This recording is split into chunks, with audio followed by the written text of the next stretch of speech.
ನಮಸ್ತೆ ವೀಕ್ಷಕರೇ. ಇವತ್ತು ನಾನು 2007ರಲ್ಲಿ ತೆರೆಕಂಡಂತ ಸಿನಿಮಾ ದುನಿಯಾ ವಿಜಯ್ ಮತ್ತು ಶುಭಾ ಪುಂಜಾ ಅವರು ಅದ್ಭುತವಾಗಿ ನಟಿಸಿರ್ತಕ್ಕಂಥ ಸಿನಿಮಾ. ಈ ಸಿನಿಮಾದ ಬಗ್ಗೆ ನಾನಿವತ್ತು ಮಾತಾಡೋಣ ಅಂತ ಬಂದಿದ್ನಿ. ಈ ಸಿನಿಮಾದ ಕಂಪ್ಲೀಟ್ ರಿವ್ಯೂನ ನಾನು ಈ ವಿಡಿಯೋದಲ್ಲಿ ನಿಮ್ಗೆ ತಿಳಿಸ್ತಾ ಹೋಗ್ತೀನಿ. ರಿವ್ಯೂನ ನೋಡೋಕ್ಕೂ ಮುಂಚೆ ಯಾರೆಲ್ಲ ನನ್ನ ಚಾನೆಲ್ನ ಸಬ್ಸ್ಕ್ರೈಬ್ ಮಾಡ್ಕೊಂಡೆ ನೋಡ್ತಾ ಇದ್ರು, ದಯಮಾಡಿ ಸಬ್ಸ್ಕ್ರೈಬ್ ಮಾಡ್ಕೊಡಿ. ಹಾಗೆ ಬೆಲ್ ಬಟನ್ ನ ಕ್ಲಿಕ್ ಮಾಡಿ ಲೈಕ್, ಶೇರು, ಕಮೆಂಟ್ ಕೊಟ್ಬಿಡಿ ಅಂತ ಕೇಳ್ಕೊಳ್ತಾ, ನಿಮ್ಮ ಸಪೋರ್ಟ್ ನನಗೆ ತುಂಬಾ ತುಂಬಾ ಇಂಪಾರ್ಟೆಂಟು. ಹಾಗಾಗಿ ದಯಮಾಡಿ ಸಬ್ಸ್ಕ್ರೈಬ್ ಮಾಡ್ಕೊಳ್ಳಿ ಅಂತ ಕೇಳ್ಕೊಂತೀನಿ ಗುರು. ಬನ್ನಿ ರಿವ್ಯೂ ಏನಂತ ನೋಡ್ತಾ ಹೋಗೋಣ. ಸೊ 2007ರಲ್ಲಿ ಈ ಸಿನಿಮಾ ತೆರೆ ಕಾಣುತ್ತೆ. ಚಂಡ ಅಂತಕ್ಕಂಥ ಸಿನಿಮಾ. ಈ ಸಿನಿಮಾದಲ್ಲಿ ತಾಯಿ ಮತ್ತೆ ಮಗ ಮೀನು ಹಿಡಿಯುವ ಕಾಯಕನ ಮಾಡ್ಕೊಂಡಿರ್ತಾರೆ. ಆ ಮಗನೇ ಈ ಸಿನಿಮಾದ ನಾಯಕ ನಟ. ಸೊ ದುನಿಯಾ ವಿಜಯ್ ಅವರು ಅಕ್ಷರ ಜ್ಞಾನ ಇಲ್ಲದೆ ಆದ್ರೂ ಓದ್ಬೇಕು ಅನ್ನೋ ಆಸೆಯಿಂದ ಆ ಊರಿನಲ್ಲೇ ಇರ್ತಕ್ಕಂಥ ಕಾಲೇಜ್ಗೆ ಹೋಗ್ತಾ ಇರ್ತಾನೆ. ಸೊ ಆದ್ರೆ ಆ ಕಾಲೇಜಲ್ಲಿ ಅವನಿಗೆ ಯಾವುದೇ ರೀತಿಯಾಗಿ ಅಡ್ಮಿಷನ್ ಆಗಿರಲ್ಲ, ಏನೂ ಇಲ್ಲ. ಆದ್ರೂ ಅವನ್ನ ಆ ಕಾಲೇಜ್ಗೆ ಬರೋದಿಕ್ಕೆ ಪರ್ಮಿಷನ್ ಕೊಟ್ಟಿರ್ತಾರೆ ಪ್ರಿನ್ಸಿಪಲ್ ಅವರು. ಸೊ ಯಾಕೆ ಅಂದ್ರೆ ಅವನು ಆ ಕಾಲೇಜ್ಗೆ ಬರೋದ್ರಿಂದ ಪುಡಾರಿಗಳು, ಪೋಖ್ರಿಗಳು ಎಲ್ಲ ಹೆಣ್ಮಕ್ಳನ್ನ ತೀಟ್ಲೆ ಬರ್ತಕ್ಕಂಥ ಪೋಖ್ರಿಗಳೆಲ್ಲ ಅವನಿಂದ ಭಯಪಟ್ಟು ಕಾಲೇಜ್ ಕಾಂಪೌಂಡ್ ಒಳಗೆ ಕೂಡ ಬರೋದಕ್ಕೆ ಎದ್ಕೊಂಡು ದೂರ ಆಗಿರ್ತಾರೆ. ಹಾಗಾಗಿ ಕಾಲೇಜಿನ ಒಂದು ವಾತಾವರಣ ಒಳ್ಳೆ ಮಟ್ಟದಲ್ಲಿ ಸುಧಾರಣೆಗಾಗಿ ಅವನು ಬರೋದ್ರಿಂದ ಅವನಲ್ಲಿ ಅಡ್ಮಿಷನ್ ಮಾಡ್ಕೊಂಡಿಲ್ಲ ಅಂದ್ರೂ ಅವನು ಬರೋದಕ್ಕೆ ಪರ್ಮಿಷನ್ ಕೊಟ್ಟಿರ್ತಾರೆ. ಸೊ ಹೀಗಾಗಿ ಅವನು ಕಾಲೇಜ್ಗೆ ದಿನ ಹೋಗೋದು ಬರೋದು ಮಾಡ್ತಾ ಇರ್ತಾನೆ. ಅವನ್ಗೆ ಒಬ್ಬ ಸ್ನೇಹಿತ ಕೋಮಲ್ ಸ್ನೇಹಿತನಾಗಿ ಪರಿಚಯ ಆಗ್ತಾನೆ. ಸೊ ಕೋಮಲ್ ಬಂದಾಗ ಒಳ್ಳೆ ಕಾಮಿಡಿ ಇದೆ. ಯಾಕಂದ್ರೆ ಒಳ್ಳೆ BO ಬಂದಂಗ್ ಬಂದು ಇನ್ಸ್ಪೆಕ್ಷನ್ ಬಂದಂಗ್ ಬರ್ತಾರೆ. ಬಂದು ಪ್ರಿನ್ಸಿಪಲ್ ಹತ್ರ ಆತರ ಎಲ್ಲ ಹಾಗೆ ಹೀಗೆ ಅಂತ ಅನ್ಕೊಂಡು ಒಂದು ಬಿಲ್ಡಪ್ ನ ಕೊಡ್ತಾರೆ. ಆಮೇಲೆ ನೋಡಿದ್ರೆ ಅಲ್ಲಿ ಅಡ್ಮಿಷನ್ ಆಗೋದಕ್ಕೆ ಬಂದಿರ್ತಕ್ಕಂಥ ಹುಡುಗ ಅಂತ ಗೊತ್ತಾಗುತ್ತೆ. ಆಗ ಪ್ರಿನ್ಸಿಪಲ್ ಅವರು ಕೋಪ ಮಾಡ್ಕೊಂಡು ಓಡದ ಆಚೆ ಹಾಕ್ತಾರೆ. ಸರಿ, ಅದೇನೇ ಆಗ್ಲಿ, ಅಲ್ಲಿಂದ ಅವರಿಬ್ಬರ ಫ್ರೆಂಡ್ಶಿಪ್ ಶುರು ಆಗುತ್ತೆ. ದುನಿಯಾ ವಿಜಯ್ ಮತ್ತೆ ಕೋಮಲ್ದು ಸ್ಟಾರ್ಟಿಂಗ್. ಸೊ ಅದಾದ ಮೇಲೆ ಅವನು ಕಾಲೇಜ್ ಕ್ಯಾಂಪಸ್ ಅಲ್ಲಿ ಹೋಗ್ತಾ ಇರ್ಬೇಕಾದ್ರೆ ಸೊ ಒಂದು ಹುಡುಗಿ ಪುಸ್ತಕದಿಂದ ಒಂದು ಲೆಟರ್ ಬಿದ್ದೋಗುತ್ತೆ. ಅದನ್ನ ಅವನು ತೆಗೆದುಕೊಡ್ತಾನೆ ಆ ಹುಡುಗಿಗೆ. ಅದನ್ನ ಅವ್ರ ಚಿಕ್ಕಪ್ಪ ನೋಡ್ತಾನೆ. ಅವ್ರ ಚಿಕ್ಕಪ್ಪ ಯಾರು ಅಂತ ನೀವು ತಿಳ್ಕೊಂಡ್ಲೇಬೇಕು. ಯಾಕೆ ಅಂದ್ರೆ ಆ ಹೀರೋಯಿನ್ ಇದೆಯಲ್ಲ ಶುಭಾ ಪುಂಜಾ, ಅವರ ಇಡೀ ಫ್ಯಾಮಿಲಿ ಒಂದು ದಂಧೆನ ನಡೆಸ್ತಾ ಇರ್ತಾರೆ ಆ ಹಳ್ಳಿಯಲ್ಲಿ. ಉಪ್ಪಾರಹಳ್ಳಿ ಅಂತಕ್ಕಂಥ ಹಳ್ಳಿಯಲ್ಲಿ ಅವರು ಮಟ್ಕಾ ದಂಧೆ, ಸೇಂದಿ ಮಾರಾಟ, ಎಲ್ಲ ಇಲ್ಲಿಗಲ್ ಆಕ್ಟಿವಿಟೀಸ್ನ ಅವರು ಅಲ್ಲಿ ನಡೆಸ್ತಾ ಇರ್ತಾರೆ. ತುಂಬಾನೇ ರೌಡಿಸಮ್ ಮಾಡ್ತಾ ಇರ್ತಾರೆ. ಸೊ ಹಾಗಾಗಿ ಅವರು ಆ ಲೆಟರ್ನ ನೋಡ್ತಾರೆ, ಓದ್ತಾರೆ. ಓದದ್ಮೇಲೆ ಅವನ್ನ ಹೊಡಿತಾರೆ. ಹೊಡೆದು ಆದ್ಮೇಲೆ ವಿಜಯ್ ಹೇಳ್ತಾರೆ ಹೊಡಿಬೇಡಿ ಅಂತ. ಬೇಡ ಅಂತ ಹೇಳಿದ್ರು ಹೊಡಿತಾನೆ ಇರ್ತಾರೆ. ಆಮೇಲೆ ವಿಜಯ್ ಹೊಡೆದೇಟ್ಗೆ ಅವನು ಹೊಟ್ಟೆ ಹಿಡ್ಕೊಂಡು ಬಿದ್ದೋಗ್ತಾನೆ. ಅದಾದ್ಮೇಲೆ ಚೆನ್ನಾಗಿ ಹೊಡೆದಾಕಿ ಅವನ್ ಕೈ ಕಾಲ್ ಮುರಿದಾಕ್ತಾನೆ. ಸೊ ಇದಾದ್ಮೇಲೆ ಅವನ್ನ ಹುಡುಕೊಂಡು ಅವ್ರ ಕಡೆಯವರೆಲ್ಲ ಅವನ್ ಮನೆ ಮೇಲೆ ದಾಳಿ ಮಾಡ್ತಾರೆ. ಅವ್ರಮ್ಮ ಅವನ್ನ ಬೇರೆ ಮನೇಲಿ ಬಚ್ಚಿಡ್ತಾರೆ. ಅಲ್ಲಿ ಊಟ ಇರಲ್ಲ ತಿನ್ನೋದಕ್ಕೆ. ಇನ್ನೇನು ಅವ್ರ ಅಮ್ಮ ಸೀರೆಗೆ ಕೈ ಹಾಕಬೇಕು ವಿಲನ್ಗಳೆಲ್ಲ. ಆಗ ವಿಜಯ್ ಅವರು ಬಂದು ಒಂದು ಆಕ್ಷನ್ ಸೀನ್, ಸೂಪರ್ ಇರ್ತಕ್ಕಂಥ ಆಕ್ಷನ್ ಸೀನು ಚೆನ್ನಾಗಿ ಹೊಡೆದು ಎಲ್ಲಾರ್ಗು ಕೈ ಕಾಲು ಮುರಿದಾಕ್ತಾನೆ. ಸೊ ಹಾಗಾದ್ಮೇಲೆ ಅವಳು ಹೀರೋಯಿನ್ ಯೋಚನೆ ಮಾಡ್ತಾಳೆ, ಸೊ ನಮ್ಮ ಮನೆಯವ್ರಿಗೆಲ್ಲ ಕೈ ಕಾಲು ಮುರಿದಿದ್ದಾರೆ, ನಮ್ ಚಿಕ್ಕಪ್ಪ ದೊಡ್ಡಪ್ಪ ಎಲ್ಲರಿಗೂ ಕೈ ಕಾಲು ಮುರಿದು ಹಾಕಿದ್ದಾನೆ, ಇವನ್ನೇನಾದ್ರೂ ಮಾಡ್ಬೇಕು ಅಂತ ಯೋಚನೆ ಮಾಡ್ತಾಳೆ. ಏನ್ ಮಾಡೋದು ಅಂತ ಅಂದ್ಕೊಂಡಾಗ ಆಗ ಅವಳು ಏನ್ ಮಾಡ್ತಾಳೆ, ಅವನ ಜೊತೆ ಪ್ರೀತಿ ಮಾಡೋ ನಾಟಕನ ಆಡ್ತಾಳೆ. ಸೊ ಅವ್ರ ಸೊಂಟ ಮುರಿದಿರ್ತಾನೆ. ಹಾಗಾಗಿ ಪ್ರೀತಿ ಮಾಡೋ ನಾಟಕನ ಆಡ್ತಾರೆ.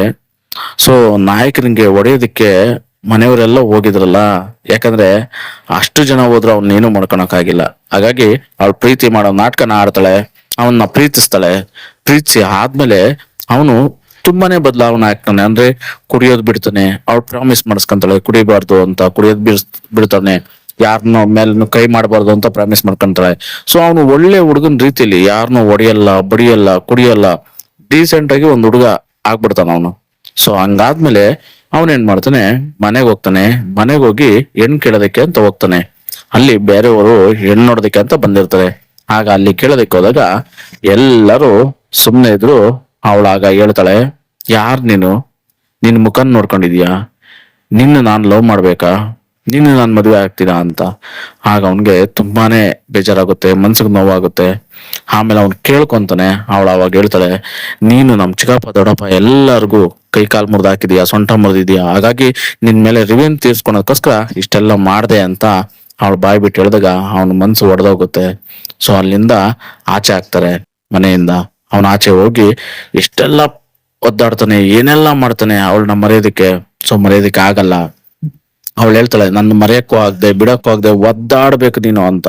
ಸೊ ಅದೇ ರೀತಿಯಾಗಿ ಅವನು ಒದ್ದಾಡ್ತಾನೆ, ಮರೆಯಕ್ಕಾಗದೆ ಎಷ್ಟೆಷ್ಟೋ ಕಷ್ಟ ಪಡ್ತಾನೆ. ಅವ್ರಮ್ಮ ಕುಡಿಯೋದಕ್ಕೆ ಸೇಂದಿ ತಂದು ಕೊಟ್ರು ಅವ್ನು ಕುಡಿಯಲ್ಲ, ಯಾಕಂದ್ರೆ ಪ್ರಾಮಿಸ್ ಮಾಡಿರ್ತಾನೆ.